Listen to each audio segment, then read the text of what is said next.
বুধবার হোয়াইট হাউসে আয়োজিত সংবাদ সম্মেলনের শুরুতেই প্রেস সেক্রেটারি ক্যারোলিন লেভিট ইরানের বিরুদ্ধে চলমান অপারেশন এপিক ফিউরির ব্যাপক সাফল্য দাবি করেন। তিনি দাবি করেন, এই অভিযানে ইরানের সর্বোচ্চ নেতা সহ ইরানের 49 জন শীর্ষ নেতা এবং 2000-এরও বেশি সামরিক লক্ষ্যবস্তু ধ্বংস করা হয়েছে। লেভিট বলেন, অপারেশন মিডনাইট হ্যামারে পরমাণু স্থাপনা ধ্বংসের পরও ইরানের পুনরায় পরমাণু অস্ত্র তৈরির চেষ্টাই এই হামলার মূল কারণ। ইরানের সর্বোচ্চ নেতা আয়াতুল্লাহ খামেনির মৃত্যুর পর দেশটির পরবর্তী নেতৃত্ব নিয়ে আমেরিকার গোয়েন্দা সংস্থাগুলো নিবিড়ভাবে পর্যবেক্ষণ করছে বলে জানান লেভিট।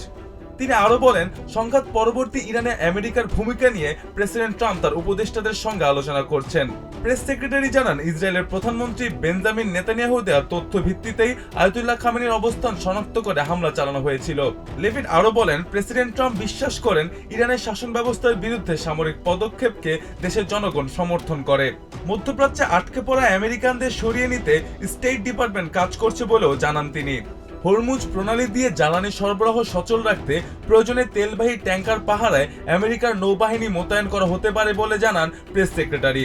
ইরানি স্থল বাহিনী পাঠানোর সম্ভাবনা নিয়ে লেভিট স্পষ্ট করেন, আপাতত তেমন পরিকল্পনা না থাকলেও পরিস্থিতির উপর ভিত্তি করে যে কোনো কঠোর সিদ্ধান্ত নেওয়া হতে পারে।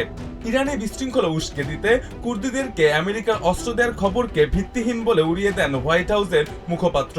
এছাড়া ক্যারোলিন লেভিট দাবি করেন, স্পেনের সঙ্গে সব ধরনের বাণিজ্য বন্ধের হুমকির পর আমেরিকার বাহিনীকে সহযোগিতা করতে সম্মত হয়েছে মাদ্রিদ। মুস্তাফা আশিকি নাবির, TVN24 নিউজ ডেস্ক।